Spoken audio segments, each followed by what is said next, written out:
Right. Next வந்து ribosomes. ஏற்கனவே ரைபோசோம்களை பத்தி பாக்டீரியா படிக்கும் போதும் பார்த்துருப்பீங்க. சரிங்களா? ரைபோசோம் எதுக்காக யூஸ் ஆகும்? Protein synthesis. அதோட ரோலே புரோட்டீன் சிந்தசிஸ் தான். ரைபோசோம் எங்கெங்கெல்லாம் இருக்கு? குளோரோபிளாஸ்டுக்குள்ள இருக்குது, மைட்டோகாண்ட்ரியாக்குள்ள இருக்குது, எண்டோபிளாஸ்மிக் ரெட்டிகுலத்துக்கு மேல அட்டாச் ஆயிருக்கு, சைட்டோபிளாஸ்ட்ல இருக்கு. இங்க தானே இருக்கு ரைபோசோம். ரைட். ரைபோசோம் எங்க உற்பத்தி ஆகுது? நியூக்ளியோலஸ் உள்ள இருந்து உற்பத்தி ஆகுது. நியூக்ளியோலஸ் எங்க இருக்குது? உட்கருக்குள்ள உட்கரு மணின்னு சொல்றோம். அங்கிருந்து தான் ரைபோசோம் உற்பத்தி ஆகுது. சரியா? ரைபோசோம்னா ஃபுல்லாவே ரெண்டுமே ஒன்னாலாம் வராது, தனித்தனி சப் யூனிட்டா தான் வரும். சரியா? For example 70S ribosome large sub யூனிட்னா 50S + 30S. அப்ப அந்த தனித்தனி யூனிட்டா தான் வரும். சைட்டோபிளாஸ்டுக்கு வந்து தான் என்ன ஆகும்? ரெண்டும் இந்த மாதிரி அமையும். ரைட். ரைபோசோமை பொறுத்த மட்டும் 2 டைப், 3 டைப் இருக்கு. ஆனா நமக்கு கொடுத்துக்கிறது மொத்தமே 2 டைப் தான். ஒன்னு 70S, இன்னொன்னு 80S. இது ஏற்கனவே முன்னாடியே படிக்கும்போது படிச்சிருப்போம். ரைபோசோமுக்கு எது இருக்காது? மெம்பரேன் இருக்காது.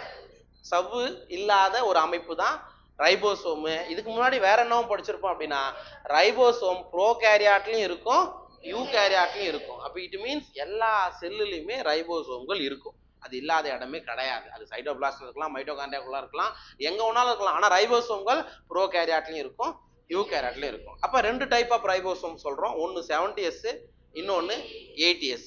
70S எங்க இருக்கும்? ப்ரோகாரியாட்ல இருக்கும். பாக்டீரியா அதெல்லாம் பாத்தீங்கன்னா 70S டைப் ஆஃப் ரைபோசோம் இருக்கும். ரைட்டா? 80S எங்க இருக்கும்? யூகாரியாட்ல சைட்டோபிளாஸ்ட்ல இருக்கும். புரியுதா? யூகாரியாட்ல சைட்டோபிளாசம் ரீஜன்ல இருக்கிறது தான் 80S. ஓகே. அப்ப அந்த 70Sல பெரிய யூனிட் 50S, சின்ன யூனிட் 30S. 80Sல பெரிய யூனிட் 60S, சின்ன யூனிட் 40S. இதெல்லாம் தான் நீங்க ஏற்கனவே தெரிஞ்சிருக்கக்கூடிய விஷயங்கள்.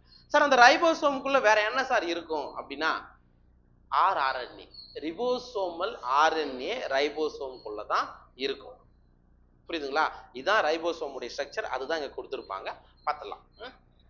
Ribosomes are the granular structure first observed under electron microscope as dense particle by George Paladay. Granular structure na ஒண்ணும் இல்ல. granularனா இதான் granular structure. சும்மா ரைபோசோம் அப்படின்றது ஒரு granular structure. முதல்ல லைட் மைக்ரோஸ்கோப் மூலமா யாரு கண்டுபிடிச்சாங்க? ஜார்ஜ் பாலடே இந்த இயர் ஆஃப் 1953. ஒவ்வொரு இன்வென்ஷனும் நமக்கு முக்கியம். ஒவ்வொரு கண்டுபிடிப்பும் யார் கண்டுபிடிச்சாங்கன்றது நமக்கு முக்கியம். They are composed of ribonucleic acid. ரொம்ப முக்கியம். ரைபோசோமுக்குள்ள யார் இருப்பா? RNA இருக்குது. Ribonucleic acid RNA. அண்ட் வேற யார் இருக்கா? புரோட்டீன்ஸ் இருக்கு. ரைபோசோமுக்குள்ள தான் RNAவும் இருக்கு, பிளஸ் புரோட்டீன் இருக்கு. இது ரெண்டும் இருந்தா தான் உங்களுக்கு புரோட்டீன் சிந்தசிஸ் நடக்கும். ஓகேவா? And are not surrounded by any membrane. இது ரொம்ப முக்கியம். அதை சூழ்ந்து ரைபோசோமை சூழ்ந்து எந்த விதமான சவ்வும் காணப்படுவது கிடையாது. புரியுதா உங்களுக்கு? எந்த மெம்பரேனும் இருக்காது. இந்த பாயிண்டே ஏற்கனவே படிச்சிருக்கோம், அதையும் மறுபடியும் ரீகால் பண்ணிப்போம். ரைட்டா? The eukaryotic ribosomes are 80S while the prokaryotic ribosomes are 70S. அப்ப யூகாரியாட்ல இருக்கக்கூடிய ரைபோசோம் உங்களுக்கு என்ன S? 80Sல இருக்கும். ப்ரோகாரியாட்ல இருக்கிறது 70S. பாக்டீரியா அங்கெல்லாம் பாத்தீங்கன்னா 70S இருக்கும். Each ribosome has 2 sub units. இந்த படத்தை பார்த்துக்கோ. ரைபோசோம்ல இருக்கக்கூடிய சப் யூனிட் தனித்தனியா கொடுத்துருக்காங்க. இது ஒரு அலகு, இது ஒரு துணை அலகு, இது ஒரு துணை அலகு. கொஞ்சம் பெருசா இருக்கிறதால அது லார்ஜ் சப் யூனிட், சின்னதா இருக்கிறதால ஸ்மாலர் சப் யூனிட். இந்த மாதிரி வந்து அமையும் எப்பனா புரோட்டீன் சிந்தசிஸ் போது. ரைட்டா? ரைட்.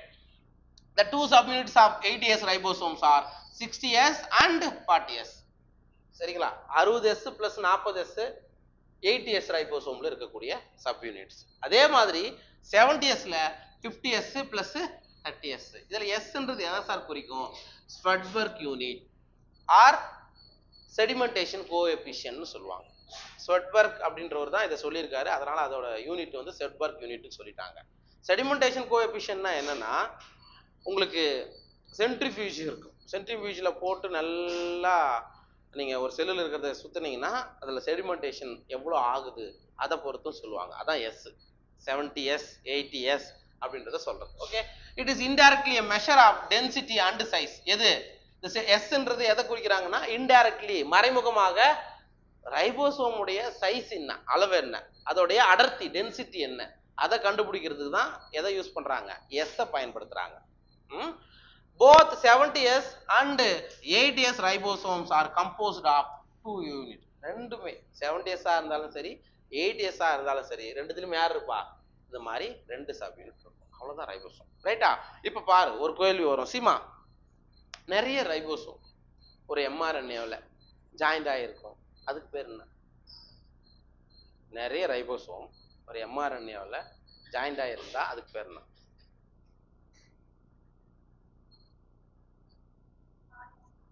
பாலிசோம் அல்லது பாலிரைபோசோம். இதுவும் படிச்சிருக்கோம்ல, சரிங்களா? ரைட், இதான்பா. இப்போ இந்த மாதிரி ஜாயிண்ட் ஆகும்போது mRNA உள்ள வந்துடும். mRNA வந்து பிளஸ் இது மாதிரி ஜாயிண்ட் ஆகிட்டு என்ன பண்ணிக்கும், உங்களுக்கு அமினோ ஆசிட்லாம் இந்த இடத்துல கொண்டாந்து சேர்க்கும். அந்த RNA படிச்சிருப்பீங்களே, mRNA, tRNA, அப்புறம் rRNA.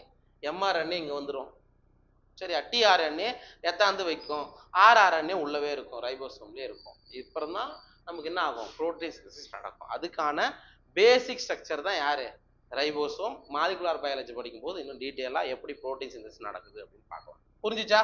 பாரு ரைபோசோம் பாரு, ஏதாவது டவுட் இருக்கா பாரு.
Right, பார்த்தாச்சா?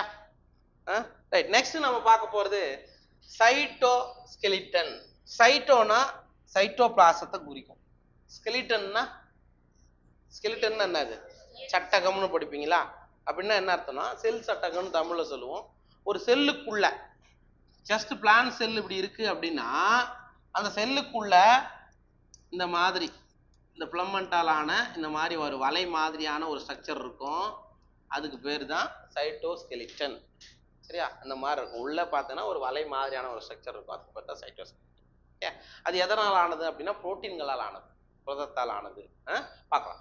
An elaborate network of filamentous proteinaceous structure consisting of microtubules, microfilaments and intermediate filaments present in the cytoplasm is correctly referred to as cytoskeleton. அதாவது என்ன சொல்றாங்க அப்படின்னா ஒரு செல்லுக்குள்ள சைட்டோபிளாசம் ரீஜன்ல filamentous proteinaceous structure அப்படின்னா என்ன, சின்ன சின்னதா இழை மாதிரியானது, அது எதால் ஆனது, புரோட்டீனால் ஆனது.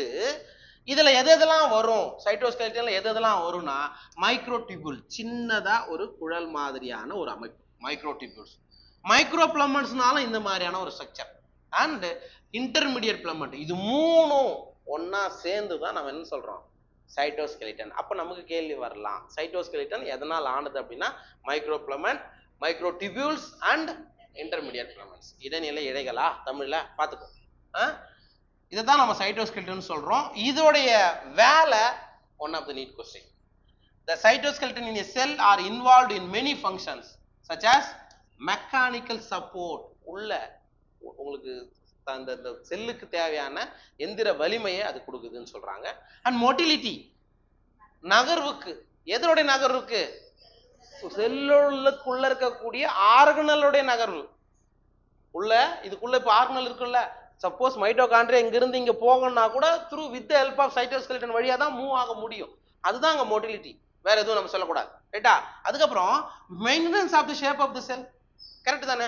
ஒரு வலை மாதிரி போட்டு வச்சிருக்கீங்க, இப்ப வெறும் பிளான்ட் செல் இப்படி போடுறதுக்கும் இதுக்குள்ள இந்த பக்கம் ஒரு ராடு, இந்த பக்கம் ஒரு ராடு, ஒரு ஜன்னல் வைக்கிறா கூட இந்த மாதிரி பண்றீங்கல்ல, அது என்ன ஆகுது? ஷேப் அப்படியே இருக்குமா? இல்லைன்னா ஏதாவது மாறிடும். அப்ப மோட்டிலிட்டி, அதுக்கு அடுத்தது mechanical support and shape of the செல்ல மெயின்டைன் பண்றது தான் இந்த சைட்டோஸ்கெலட்டனுடைய வேலை. நீட் கொஸ்டின் பார்க்கணும். சரிங்களா? அவ்வளவுதான். சைட்டோஸ்கெலட்டன்ன்றது அவ்வளவுதான். இதோட வேலை என்ன, எதால் ஆனது, இது மட்டும்தான் நமக்கு மெயின் பார்த்துக்கணும்.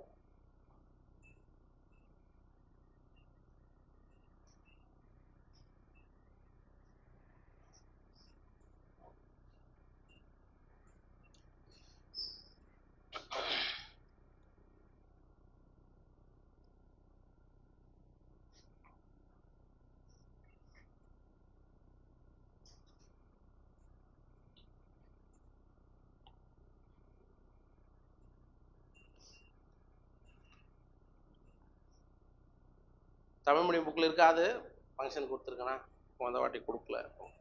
ரைட். அடுத்தது பார்க்க போகிறது சிலியா அண்டு ஃப்ளஜெல்லா. எங்கே படிச்சிருக்கீங்க சிலியா ஃப்ளஜெல்லா? பாக்டீரியாவில் சிலியா படிச்சுக்கிறா நீ? புரோட்டிஸ்டாவில் படிச்சிருப்பீங்க, யூகேரியாட்டில் படிப்பீங்க, அவ்வளோதான். புரோட்டிஸ்டான்றது ஒரு யூகேரியாட்டு தான். யூகேரியாட்டில் காணப்படக்கூடிய ஸ்ட்ரக்சர் தான் சிலியா. ஆனால் ஃப்ளஜெல்லா போத் ப்ரோகேரியாட்லையும் இருக்கும், யூகேரியாட்லையும் இருக்கும். பாக்டீரியாவுக்கும் இருக்கும், புரோட்டிஸ்டால வரக்கூடிய உயிரினங்களுக்கும் ஃப்ளஜெல்லா இருக்கும். ஆனால் சிலியா அப்படின்ற ஒரு சிலியா இது எங்கே இருக்கும்? யூகேரியாட்டில் மட்டும்தான் இருக்கும். அப்போ இங்கே நம்ம பார்க்க போகிறது யூகேரியாட்டில் இருக்கக்கூடிய சிலியாவும் ஃப்ளஜெல்லாவும் தான். புரோட்டிஸ்டாவில் வரக்கூடிய சிலியா ஃப்ளஜெல்லாவும் மட்டும் தான் பார்க்க போகிறோம். புரியுதா? சரி, பார்க்கறதுக்கு முன்னாடியே இது ரொம்ப முக்கியம். இன்னும் ஜென்ரலாக அப்படியே இருக்கிற மாதிரி பார்த்தீங்கன்னா புரியாது. Cilia and flagella are hair like outgrowth of the cell membrane. சிலியாவும் ஃப்ளஜெல்லாவும் செல் மெம்பரேன்ல வரக்கூடிய ஒரு ஏர் லைக் அவுட்க்ரோத். புரியுதுங்களா? ஃப்ளஜெல்லா இந்த மாதிரி நீட்டா இருக்கும், சிலியான்றது ஓரளவுக்கு இந்த மாதிரி இருக்கும். இது எல்லாமே அதில் இருக்கக்கூடிய மெம்பரேன்ல, செல் மெம்பரேன், செல் சவ்வுல இருந்து வரக்கூடிய ஒரு அமைப்பு அப்படின்னு ஞாபகம் வச்சுக்கணும். சரிங்களா? எதுக்கு செல்வால் கிடையாது, அதுக்கு பதிலாக பெலிக்கில் அப்படின்னு சொல்லுவோம். படிச்சிருக்கீங்களா? அதை ஞாபகம் வச்சுக்கோ. சரிங்களா? Right. Cilia are small structure which work like oars causing the movement of either the cell or the surrounding fluid. சிலியான்றது ஒரு சின்ன சின்ன ஒரு அமைப்பு, ஒரு ஓடு மாதிரி சின்ன சின்னதாக இருக்கும். அது எதுக்காக அப்படின்னா, அது இருக்கக்கூடிய அந்த ஃப்ளூயிட் இருக்கு இல்லையா, அதில், அதாவது திரவத்தில் மூவ்மெண்ட் பண்ணுறதுக்காக யூஸ் ஆகிறது தான் யாரோட வேலை? சிலியாவுடைய வேலை. Okay. And flagella are comparatively longer and responsible for cell movement. Sir, அந்த செல்லே வேகமாக மூவ்மெண்ட் நடக்கணும் அப்படின்னா அதுக்கு எது தேவை? ஃப்ளஜெல்லா தேவை. ஒரு இடத்துல இருந்து இன்னொரு இடத்துக்கு வேகமாக நகரணும்னா, ஏன்னா ஃப்ளஜெல்லான்றது சிலியாவை கம்பேர் பண்ணும்போது கொஞ்சம் நீளமான ஒரு ஸ்ட்ரக்சர். ஓகேவா? The prokaryotic bacteria also possess flagella, but these are structurally different from that of the eukaryotic flagella. Sir, prokaryotic பாக்டீரியாவிலும் ஃப்ளஜெல்லா இருக்குது, இங்க பார்க்குற யூகேரியாட்டிலும் ஃப்ளஜெல்லா இருக்குது. ஆனால் ரெண்டும் ஒன்று கிடையாது. Structurally different. ஸ்ட்ரக்சரலி அது டிஃப்ரெண்ட், வேறுபாடு கொண்டது ப்ரோகாரியாட்டுக்கும் யூகேரியாட்டுக்கும். சரிங்களா? ரைட். அடுத்தது, the electron microscopic study of a cilium or the flagellum so that they are covered with plasma membrane. நீங்க எலக்ட்ரான் மைக்ரோஸ்கோப் மூலமா நீங்க என்ன பண்றீங்க அப்படின்னா, சிலியாவுடைய ஸ்ட்ரக்சரையும் அல்லது ஃப்ளஜெல்லாவுடைய ஸ்ட்ரக்சரையும் நீங்க பார்த்தீங்க அப்படின்னா, அதை சுத்தி யார் இருக்கான்றாங்க? பிளாஸ்மா மெம்பரேன் இருக்கு. their core called axoneme. இங்க பாருங்க, இதை பார்த்துட்டு அப்புறம் நம்ம அதுக்குள்ள வரலாம். இது வந்து எலக்ட்ரான் மைக்ரோஸ்கோபிக் வியூவில் இப்படி தான் இருக்கும். சரியா? சிலியாவையோ அல்லது ஃப்ளஜெல்லாவையோ கட் பண்ணி பார்த்தீங்கன்னா இப்படி தான் இருக்கும். அண்ட் நமக்கு இது கிராஃபிக் ரெப்ரசன்டேஷன், இதை பாருங்க, டயக்ராமேட்டிக் ரெப்ரசன்டேஷன்ல. அண்ட் இந்த ஸ்ட்ரக்சர் இருக்குல்ல, இது வந்து என்ன சொல்லுவாங்கன்னா மைய உறை. இந்த ரெட் கலர்ல 2 போட்டிருக்குல்ல, அது பேர் என்னது? மைய உறை அப்படின்னு சொல்றோம். அண்ட் இதுக்குள்ள இருக்கக்கூடியது எதுனா சென்ட்ரல் மைக்ரோடியூபிள். 2 தான் இருக்கும், 1 2 மையத்தில் அமைந்த நுண்குழல்களா தமிழ்ல சென்ட்ரல் மைக்ரோடியூபிள் டபுளட்னு சொல்லுவாங்க பாருங்க. அதுக்கு அடுத்தது இங்கேயும் அதே மாதிரி டபுளட்ஸ் வரும். இங்க பாருங்க, இதை நம்ம என்ன சொல்லுவோம்? பெரிபரல் டபுளட்ஸ்னு சொல்லுவாங்க. இந்த இடத்துல நீங்க கவனிக்க வேண்டியது 1 2 3 4 5 6 7 8 எத்தனைக்குதா? 9 பெரிபெரல் மைக்ரோடிபியூல்ஸ் டபுளெட்னு சொல்லலாம். 9 வெளிப்புறத்தில் அமைந்த இரட்டைகள், மைக்ரோடிபியூலான இரட்டைகள். சுத்தி எத்தனை இருக்குது? 9 இருக்கு. மையத்துல 2 சரிங்களா? அப்ப 2 தனித்தனியா சொல்லும் போது 9+2 arrangement of microtubules in cilia and flagella. சரியா? சீலியாக்களே அதுதான். இது வேற மாதிரி கொஸ்டின் கேட்பாங்க. யூகேரியாட்ல எந்த மாதிரி அரேஞ்ச்மெண்ட் இருக்குன்னா 9+2ல இருக்கும். ப்ரோகேரியாட்டுக்கு 9+0ல போயிடும். சரி, அது நமக்கு கொடுத்துருக்க மாட்டாங்க. இன்னும் டெப்தா போனாங்கன்னா இது கேட்கும். ஓகேவா? ரைட். அப்ப அதுக்கப்புறம் இந்த இடத்துல பாருங்க, இந்த ஒவ்வொரு டபுளெட்டும் புரியுதுங்களா? ஒவ்வொரு டபுளெட்டும் ஒரு பிரிட்ஜ் மாதிரியான ஒரு இணைப்பால என்ன பண்ணிருக்கோம்? எல்லாமே கனெக்ட் ஆகி இருக்கும். ஓகே, இதுதான் எதோட ஸ்ட்ரக்சர்ப்பா? சிலியா ஆர் ஃபிளஜெல்லாவோட ஸ்ட்ரக்சர். அண்ட் அதை பத்தி தான் இங்க கொடுத்துருப்பாங்க. பாருங்க, அந்த மையத்தில் இருக்கிற கோர் பேர் வந்து ஆக்சோனியம். possess a number of microtubules running parallel to the long axis. அந்த மையத்துல இருக்கிற ஸ்ட்ரக்சருக்கு பேர் ஆக்சோனியம். அதுல number of microtubules running parallel to long axis. அதோட லாங் ஆக்சிஸ்க்கு இணையா. லாங் ஆக்சிஸ்னா எப்படி? உங்களுக்கு நீட்டா ஃபிளஜெல்லா போகுதுன்னா அதுக்கு ஃபுல்லா லென்த்தியா யார் போறது? மைக்ரோடிபியூல்ஸ் நீளமாவோ வரைக்கும் போகும்னு சொல்றாங்க. Okay, the axonium usually has 9 doublets of radially arranged peripheral microtubules. இந்த ஆக்சோனியம் என்றது சென்டர்ல இருக்கக்கூடிய ஒரு ஸ்ட்ரக்சர் ராஜா. ஆக்சோனியம்னா நீங்க ஒரு வீல் இருக்குல்ல, இப்போ நீங்க என்ன சொல்றது, ஆமா, ஒரு சைக்கிள் வீல் இருக்குன்னா நடுவில் ஒரு அப்பு இருக்கு மாதிரி இருக்கும் இல்லையா, அதை நீங்க ஆக்சோனியம்னு வச்சுக்கோங்க. ஓகே, அதுல சென்ட்ரல் லொக்கேட்டட் மைக்ரோடிபியூல்ஸ் வந்து எத்தனை இருக்கும்? எ பேர், ஒரு ஜோடின்னு சொல்றாங்க. 2 ஆனா சுத்தி எத்தனை இருக்குங்க? 9 இருக்கும். அதான் 9+2 அப்படின்னு சொல்லிட்டு சொல்லுவோம்.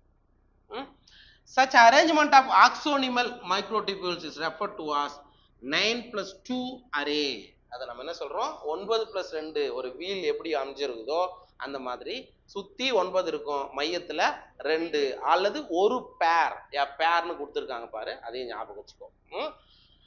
The central tubules are connected by bridges and is also enclosed by central sheath. Sir, இங்க சென்ட்ரல் 2 டியூபிள் இருந்தது இல்ல, அத பிரிட்ஜால இணைக்கப்பட்டிருக்கும், ஒரு இணைப்பால இணைக்கப்பட்டிருக்கும். இந்த சென்ட்ரல் இருக்கக்கூடிய microtubules also covered by central sheath. இப்ப பார்த்தோம்ல படத்துல, பத்தமா இல்லையா? இங்க பாரு, இங்க இருக்கு பாருங்க. என்ன சொல்றாங்க அப்படின்னா, இது மைக்ரோடிபியூல்ஸ், a pair of microtubules இருக்கு. இது ரெண்டுமே ஒரு பிரிட்ஜால இணைக்கப்பட்டிருக்கும். இந்த சென்ட்ரல் இருக்கக்கூடிய இந்த microtubules also covered by central sheath. மைய உரையாலும் மையத்தில் இருக்கக்கூடியது சூழப்பட்டிருக்கும் அப்படின்றாங்க. அதுக்கு அடுத்தது which is connected to one of the tubules of each peripheral doublets by a radial spoke. அப்ப இந்த சென்ட்ரல் ஷீத் இப்படி இருக்குல்லப்பா, இது ஒவ்வொன்றுத்து கூடவும் கனெக்ட் ஆயிருக்கும். எது கூட? டபுளட்ஸ் இருக்குல்ல, புரியுதுங்களா? இது கூட கனெக்ட் ஆயிருக்கும். அப்ப அப்படி ஒரு ஒரு லிங்க் மாதிரி வரும். சரிங்களா? which is connected to one of the tubules of each peripheral doublets by a radial spoke. இதுதான் நான் சொன்னேன், ஒரு ஸ்போக்ஸ் கம்பி இருக்குது இல்லையா, அதுல எப்படி கனெக்ட் பண்ணிருக்குமோ சைக்கிள்ல, அந்த மாதிரி இது கனெக்ட் ஆயிருக்கும். thus there are 9 radial spokes. மொத்தம் எத்தனை ஸ்போக்ஸ் இருக்கும்? இதான் ஸ்போக்ஸ்னா இதான் 1 2 3 4 5 6 7 8 9 ஸ்போக்ஸ் இருக்கும். ஓகேவா? the peripheral doublets are also interconnected by linkers. இந்த இடத்துல பாருங்க, இங்க இருக்குல்ல, இப்படி இருக்குல்ல டபுளட்ஸ் மேல, இதுக்கு நடுவுலயும் யார் இருப்பா? சாரி, இது ரெண்டும் இப்படி இருக்கும். சாரி, இங்கே வருது இல்ல, இதுக்கு நடுவுலயும் ஒரு லிங்கர்ஸ் இருக்கும். அதான் லிங்கர், இணைப்பான்கள் அப்படின்னு சொல்றோம். இந்த படத்தை பார்த்துக்கோ. இங்க பாருங்க, இருக்குல்ல, இருக்கா? கிரீன் கலர் கொடுத்துருக்கா? அப்ப டபுளட்ஸுக்கும் கனெக்ட் பண்ணக்கூடிய ஒரு விஷயம் அது. அதுக்கு அடுத்தது both the cilium and flagellum emerge from the centriole like structure called the basal body. இந்த இடத்துல கவனிக்கணும், சென்ட்ரியோல்ல இருந்து உருவாகுதுன்னு அவங்க சொல்லல, சென்ட்ரியோல் மாதிரியான ஒரு ஸ்ட்ரக்சர்ல இருந்து தான் சிலியாவும் பிளஜெல்லாவும் உருவாகிறது. இந்த பாயிண்ட் அன்லைன் பண்ணி வச்சுக்கோ. சரியா? ஆன்லைன் பண்ணி வச்சுட்டு ஒரு வாட்டி கோ த்ரூ பண்ணு. சிலியா பிளஜெல்லாம் ஏதாவது டவுட் இருக்காப்பா? டியூபுலின் புரோட்டீன் தான். டியூபுல்ஸ்னாவே டியூபுலின் புரோட்டீன் ஞாபகம் வச்சுக்கோங்க.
பார்த்துட்டியா? ரைட். முன்னாடி ஒரு பாயிண்ட் சொன்னேன், ப்ரோகாரியாட்டிக் ஃபிளாஜெல்லாவில் 9+0 இருக்குன்னு சொன்னேன். அப்படி இருக்காது, அதுவும் 9+2 மாதிரி தான் இருக்கும். இதுக்கு மட்டும்தான் வரும், சென்ட்ரியோலில் மட்டும்தான் 9+0 அரேஞ்ச்மெண்ட் இருக்கும். Right, okay. நெக்ஸ்ட் நம்ம பார்க்க போகிறது சென்ட்ரோசோம் அண்டு சென்ட்ரியோல். என்ன வித்தியாசம்? சென்ட்ரோசோமுக்கும் சென்ட்ரியோலுக்கும் என்ன வித்தியாசம் இருக்கு? சென்ட்ரோசோமுக்குள்ள தான் சென்ட்ரியோல் இருக்கு. வேற என்ன தெரியும் உங்களுக்கு? சென்ட்ரியோல் தான் ஸ்பிண்டில் நார்களை உருவாக்கும். வேற என்ன தெரியும் உங்களுக்கு? அனிமல் செல்ல மட்டும்தான் சென்ட்ரோசோம் இருக்கும். வேற என்ன தெரியும் உங்களுக்கு? அது சுத்தி மெம்பரேன் இருக்காது. சரியா? அது ஒரு மெம்பரேன்லெஸ் ஆர்கனல் அல்லது மெம்பரேன் இல்லாத ஒரு அமைப்பு. வேற என்ன தெரியும்? பிளான்ட் செல்ல இருக்காது. அப்ப அதுல வரக்கூடிய ஸ்பிண்டில் நார்கள் எங்கிருந்து வரும்? அங்க இருக்கக்கூடிய மைக்ரோ டியூபிள்ஸ் மூலம் உருவாங்க. அதானே? ரைட். அதனுடைய ஸ்ட்ரக்சர் எப்படி இருக்கும் அதை நீங்க கிராஸ் செக்ஷன் எடுத்து பார்த்தீங்கன்னா அது எப்படி இருக்கும் அதை பார்ப்போம். பார்த்துலாமா? ரைட். ரித்திகா பார்க்கலாமா? Centrosome is an organelle usually containing two cylindrical structure called centriole. அதாவது சென்ட்ரோசோம்ன்றது ஒரு ஆர்கனல். அந்த ஆர்கனலுக்குள்ள ரெண்டு சிலிண்டர் மாதிரியான ஸ்ட்ரக்சர் இருக்கும். இதான் 1 2. அதுக்கு பேர் தான் என்னது? இதுக்கு பேரு சென்ட்ரோசோம். அண்ட் இதுக்கு பேர் தான் என்னதுங்க? சென்ட்ரியோல். புரியுதுங்களா? இப்படி கூட ஞாபகம் வச்சுக்கோ. ரெண்டு சிலிண்டரிக்கல் ஸ்ட்ரக்சர் இருக்கும். They are surrounded by amorphous pericentriolar material. அப்படின்னா என்ன அர்த்தம்? உள்ள இருக்கிற சென்ட்ரியோல் இருக்கு இல்லைங்களா, அதை சூழ்ந்து அமார்பஸ்னா கண்ணுக்கு தெரியாத ஈஸியா, அதாவது எப்படி சொல்றது, ஈஸியா புலப்படுற மாதிரியான ஒரு அமைப்பு, ஈஸியா பெனிட்ரேட் ஆகக்கூடிய ஒரு ஒரு திரவம் இருக்கும் இதுக்குள்ள. அதான் என்னது? பெரிசென்ட்ரியோலார் மெட்டீரியல். பெரிசென்ட்ரியோலார் மெட்டீரியல்னா சென்ட்ரியோல சூழ்ந்து காணப்படக்கூடிய ஒரு மெட்டீரியல் அர்த்தம். ஓகேவா? both the centrioles in a centrosome lie perpendicular to each other. இது நீங்க physics நிறைய படிச்சிருப்பீங்க. பெர்பெண்டிகுலர்னா என்னமா? ஒன்னு இப்படி இருந்தா ஒன்னு இப்படி இருக்கணுமா? அது அப்படி தானே இருக்குது. சரியா? அது எந்த ஷேப்ல இருக்குன்னா perpendicular to each other அப்படின்றது ஞாபகம் வச்சுக்கோ. தமிழ் என்ன கொடுத்திருக்கோம்? கிடைப்பட்டமாவா? செங்குத்தா, ஒன்றுக்கு ஒன்று செங்குத்தாக இருக்கும். In which each has an organization like the cart wheel. Sir இதனுடைய ஸ்ட்ரக்சரை மட்டும் நீங்க எடுத்து பார்த்தீங்க அப்படின்னா அது பார்க்கறதுக்கு எப்படி இருக்கும்? ஒரு வீல், கார்ட் வீல் எப்படி இருக்கும்? சக்கர வண்டி, அது என்ன சொல்றது, அந்த காலத்து வண்டி இருந்தேன், கட்ட வண்டி. கட்ட வண்டியோட இது இருக்கு இல்லையா, அந்த கட்ட வண்டி பார்த்து இல்லையா சந்திர? அடப்பாவி, கட்ட வண்டி, கட்ட வண்டியில கட்டையாலான வீல் இருக்கும், வேற ஒண்ணும் இல்லைங்க, அந்த மாதிரி இருக்குன்னு சொல்றாங்க. இதை கிராஸ் செக்ஷன் எடுத்து பார்த்தா அதுதான் அதுக்கான அர்த்தம். இது புரிஞ்சிச்சா இது வரைக்கும்? Right. They are made up of 9 evenly spaced peripheral fibrils of tubulin protein. இதோடைய ஸ்ட்ரக்சர் எங்க கொடுத்துக்கிறோம்?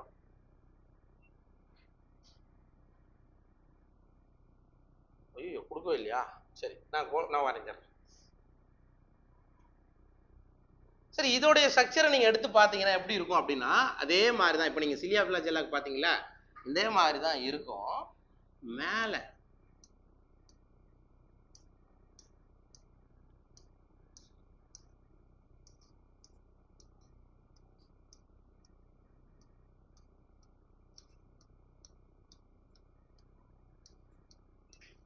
புரியுதா?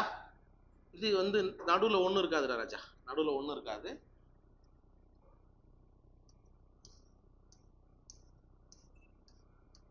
இந்த மாதிரி இருக்கும் ஸ்ட்ரக்சர். சரியா?